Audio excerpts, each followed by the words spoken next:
এটা ভাল খবৰ ৰাজ্যৰ কোটি কোটি জনতাৰ বাবে এই মুহূৰ্তত ভাল খবৰটো দিছে মুখ্যমন্ত্ৰী ইতিমধ্যে বিধানসভাত মুখ্যমন্ত্ৰীয়ে জনাইছে যে ৰাজ্যৰ চিকিৎসা ক্ষেত্ৰত নতুনকৈ সংযুক্ত হ'ব ৫খনকৈ চিকিৎসা মহাবিদ্যালয় আৰু এই চিকিৎসা মহাবিদ্যালয় কোন কোন জিলাত নতুনকৈ নিৰ্মাণ কৰা হ'ব এই সম্পৰ্কে আপোনালোকক জনাব বিচাৰিছো সবিশেষ আৰু এই মুহূৰ্তৰ এটা ভাল খবৰ এটা ডাঙৰ খবৰ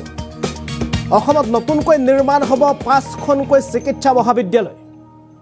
৫খনকৈ চিকিৎসা মহাবিদ্যালয় নিৰ্মাণ কৰা হ'ব এখন চিকিৎসা মহাবিদ্যালয় নিৰ্মাণ কৰা হ'ব হাইলাকান্দি গোৱালপাৰা মাজুলী খুজাই হাফলঙত এই ৫খন চিকিৎসা মহাবিদ্যালয় নিৰ্মাণৰ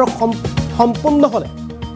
জিলা চিকিৎসালয়ৰ যিটো ধাৰণা সেই ধাৰণাটো নাইকিয়া হ'ব বুলি মুখ্যমন্ত্ৰীগৰাকীৰ মন্তব্য চলিত বৰ্ষৰ শেষৰ ফালে খুজাইত মাটি পৰিদৰ্শন কৰিবৰ বাবে যাব এটা বিশেষ দল য'ত নিৰ্মাণ কৰা হ'ব চিকিৎসা মহাবিদ্যালয় জনবসতি ঘন হোৱাৰ বাবে চিকিৎসা মহাবিদ্যালয়খনে সকাহ দিব খুজাই সাধাৰণ জনতা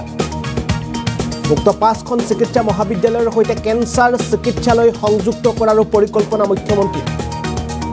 এই মুহূৰ্তৰ এটা ভাল খবৰ অসমত নিৰ্মাণ কৰা হ'ব নতুনকৈ ৫খন চিকিৎসা মহাবিদ্যালয় আৰু এই ৫খন চিকিৎসা মহাবিদ্যালয় নিৰ্মাণ কৰা হ'ব হাইলাকান্দি গোৱালপাৰা মাজুলী খুজাই হাফলং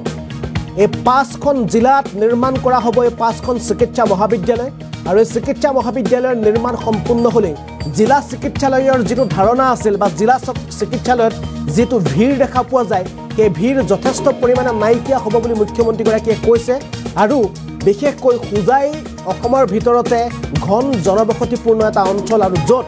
খুজাইত চিকিৎসা মহাবিদ্যালয়ৰ নিৰ্মাণ হোৱাৰ পাছতে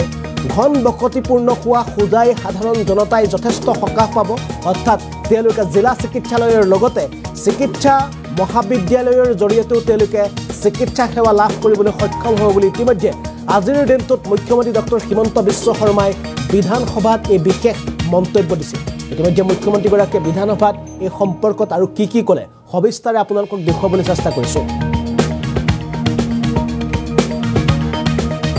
আৰু এই এখন মেডিকেল কলেজ আমি চিন্তা কৰি আছোঁ হাইলাকান্দিত এখন মেডিকেল কলেজ আমি চিন্তা কৰি আছোঁ গোৱালপাৰাত এখন মেডিকেল কলেজ আমি চিন্তা কৰি আছোঁ মাজুলীত আৰু এখন মেডিকেল কলেজ চিন্তা কৰি আছোঁ আমি হোজাইত কাৰণ হোজাইত আমাৰ বহুত ডাঙৰ পপুলেশ্যন আছে আৰু 5খন মেডিকেল কলেজ আমি চিন্তা কৰি আছোঁ হাফলঙত অৰ্থাৎ এই ৫খন জায়গাত যদি আমি মেডিকেল কলেজ কৰি ল'ব পাৰোঁ তেতিয়াহ'লে অসমত ডিষ্ট্ৰিক্ট হস্পিটেলৰ কনচেপ্টটো প্ৰায় নোহোৱা হৈ যাব আৰু এই মেডিকেল কলেজখিনি হোৱাৰ লগত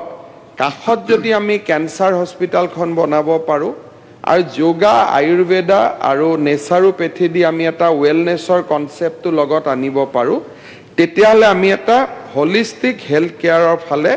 ৰাজ্যখনক লৈ যাব পাৰিম মই আমাৰ সদস্যগৰাকীক আহ্বান জনাম যে এই বছৰ শেষৰ ফালে হোজাইত আমাৰ ডিপাৰ্টমেণ্টৰ টিম যাব মেডিকেল কলেজৰ কাৰণে মাটিৰ কাৰণে আপুনি ইতিমধ্যে 2-3টা প্লট যদি চাইট হ'ব পাৰে তেতিয়াহ'লে হোজাই এটা বহুত ডাঙৰ সমস্যা এটা আমি সমাধান কৰিব পাৰিম আৰু বাকী PWDটো যি ধৰণে নতুন পুঁজি আহি থাকে মই হোজাই ডেভেলপমেণ্টৰ কাৰণে খৰচ কৰাৰ কাৰণে যত্ন কৰিম এখন মেডিকেল কলেজ আমি চিন্তা কৰি আছোঁ হাইলাকান্দিত এখন মেডিকেল কলেজ আমি চিন্তা কৰি আছোঁ গোৱালপাৰাত এখন মেডিকেল কলেজ আমি চিন্তা কৰি আছোঁ মাজুলীত আৰু এখন মেডিকেল কলেজ চিন্তা কৰি আছোঁ আমি হোজাইত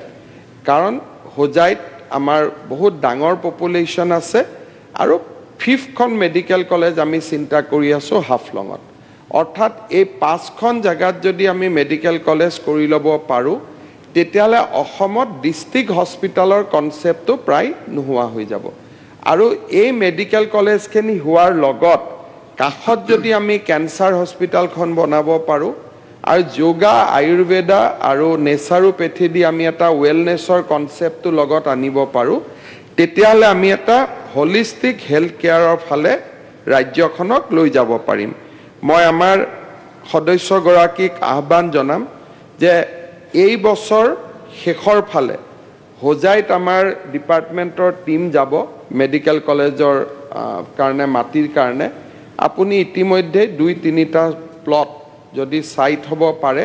তেতিয়াহ'লে হোজাই এটা বহুত ডাঙৰ সমস্যা এটা আমি সমাধান কৰিব পাৰিম